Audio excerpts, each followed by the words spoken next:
Call of Duty Modern Warfare's Clean House may be the shortest mission in the game's campaign, but it's also by far its most memorable. Taking place in a London townhouse under the cover of darkness, it is a wonderfully tense affair from start to finish, and in this video, I'm going to take a closer look at what exactly makes it such a special experience. To make sure everyone's up to speed before I begin, here's what happens leading into the mission. CIA operative Alex, no surname, and a squad of US Marines infiltrate a base in the fictional city of Verdansk, with the goal of intercepting shipments of a gas bound for the equally fictional country of Urzikstan. However, just when it seems like everything has gone exactly according to plan, Alex and the rest of his squad are ambushed by an unknown force who manage to escape with the gas. Following this disastrous turn of events, Alex's handler, Station Chief Kate Laswell, contacts SAS Captain John Price to request his help in recovering the dangerous cargo. Meanwhile in London, a terrorist cell known as Al-Qatala launches an attack on Piccadilly Circus, with SAS Sergeant Kyle Garrick one of the first to arrive on the scene. Garrick, later joined by Price, manages to help put an end to the attack, and shortly after, Alex is sent to Urzikstan to try and track down the missing gas. While Alex works alongside rebel forces in the region, Garrick and Price are sent to investigate a Camden townhouse supposedly used by Al-Qatala, which is where Clean House begins. As you might expect from a Call of Duty mission, Clean House is very heavily scripted, and I think that's something to keep in mind throughout this video. The series has in the past received some criticism for its reliance on tightly staged managed set pieces, but the reason I want to talk about Clean House is because it's one of those occasions where it really works very well. What developer Infinity Ward manages to do is give you just enough agency while you follow the intended path that the mission feels much more dynamic than it perhaps truly is. As your squad gathers at the house's back gate, you can find a few examples of this straight away. You can choose not to immediately begin the assault and instead turn and have a little look around, although there's not a whole lot to see. Shooting this gas canister left in the alleyway will result in an immediate game over, as will peppering the nearby buildings or your own squad with bullets, which is probably fair enough. Although that being said, sending a hail of bullets towards a passing train, that seems to be fair game for some reason. Price reacting to you shooting the canister, or the buildings, or your mates isn't groundbreaking game design by any means, but it doesn't need to be. It's there simply to make it feel more like the game is reacting to your actions appropriately, and as mentioned, this is vital in making what is at its core a very linear experience feel much less so when you're actually playing it. Reaching the house itself, you set up a ladder and enter via a back window. In a very English moment, the first resident is caught as she heads to the kitchen to put the kettle on.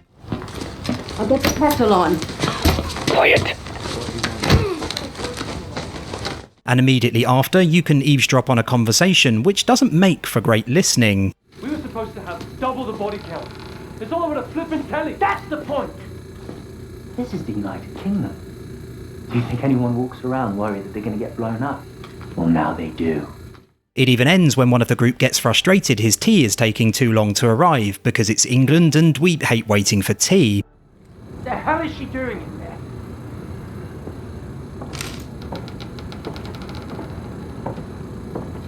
Talking it.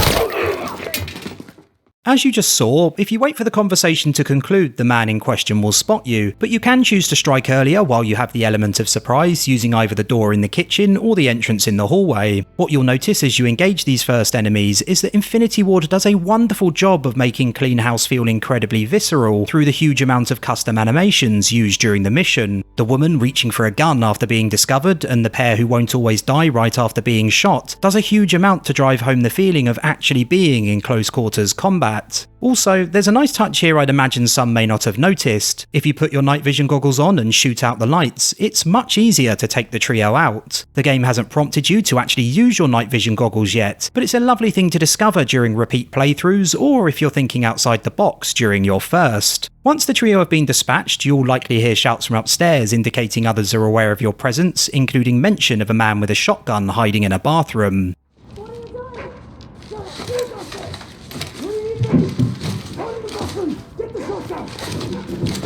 The man leaving the meeting to look for his team moments ago was an early indicator that what you hear can give you a tactical advantage. If you were listening from the door, for example, you would have known that there were 3 people in the room, and this second instance helps reinforce how important audio cues will be during the mission, as you'll come across the man in the bathroom with a shotgun just moments later. Switching on your night vision goggles and moving upstairs, you witness one of your squad take out a man hiding behind a bed, a warning sign that not every enemy will be out in the open as you begin to clear rooms yourself, and this is reinforced when you discover a woman being held hostage in another room. In an earlier mission set during the Piccadilly attack, enemies somewhat blended into the crowd alongside terrified civilians, and you had to be really careful about who you chose to engage. Fortunately, the attackers weren't focused entirely on you, so you did have time to think before you pulled the trigger. Having previously been given that leeway, Infinity Ward now expects you to make these same decisions in just a split second in a much more claustrophobic environment, which does a great job of helping up the tension when you stumble across the pair, and indeed the rest of the house's residents. You can choose the easy option and elect to kill them both, but if you shoot only the man pointing the gun at you, the woman won't thank you for saving her, but will promptly turn and attempt to grab a weapon herself. This inclusion is very clever in that it's designed to directly influence your decision making during a scene shortly after, but we'll get back to that in just a second. Once the last attacker hiding in the bathroom has been dispatched, you move on to the next floor, but not until Price is happy you've properly cleared the area first. Clear this floor. And once you arrive on the second floor, Private Ty is badly wounded. However, you can also stop this from happening if you shoot the enemy through the door before they fire at Ty. It's unlikely you'll do this your first time through, but it's great that Price acknowledges your quick thinking when you do manage it. Good call on the door, Garrick.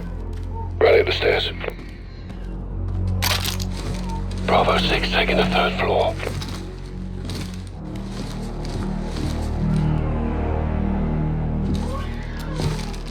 As you begin to head to the next floor, unsettling music kicks in and you begin to hear the cries of a baby, another important audio cue. And as you enter the next room, you'll come across a woman who immediately dashes towards a crib, at which point it becomes clear why the earlier hostage scene was so important. There, you saw a woman rushing to grab something which turned out to be a weapon, and as such you might be a little more trigger happy by the time you witness this similar situation. But if you paid attention to the audio clues, you would have heard the baby and perhaps have come to the conclusion that it is them the woman is trying to protect, and will probably hold fire as a result, which is the correct decision. Now, you can kill the woman if you judge the situation incorrectly, and you can also target the child. The first and second times you do so will immediately fail the mission, and after a third attempt you'll receive the message, "Are you serious?" and be kicked back to the main menu. I'll be honest, this feels like a bit of a weird gimmick in an otherwise stellar mission which didn't really need to be included. Under no circumstances would any rational person shoot a child, or think the child was a combatant. Babies of course being notorious for their inability to lift their own heads, let alone a gun, and I would have much preferred that Infinity Ward simply didn't allow you to shoot them. It's a small gripe, but it was the one part of Clean House that felt like something of a misstep to me.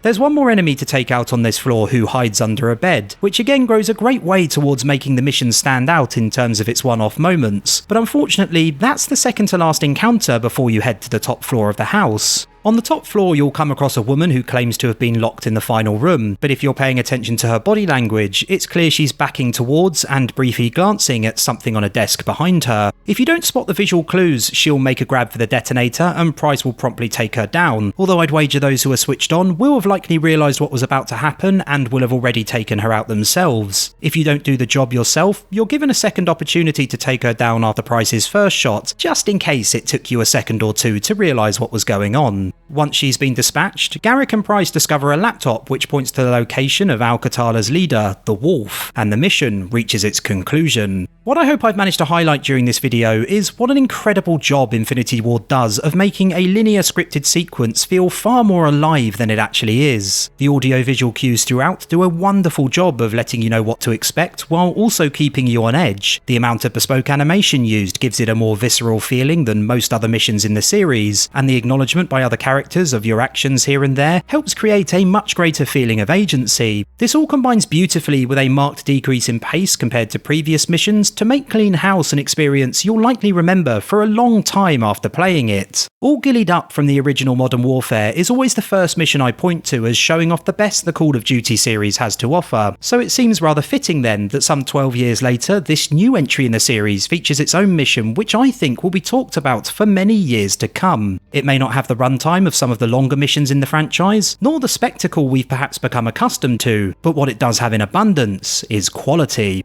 Thanks for taking the time to watch the video, boys, girls and soldiers. If you enjoyed it, do consider liking, subscribing and letting me know your thoughts, and fingers crossed, I'll see you all again soon.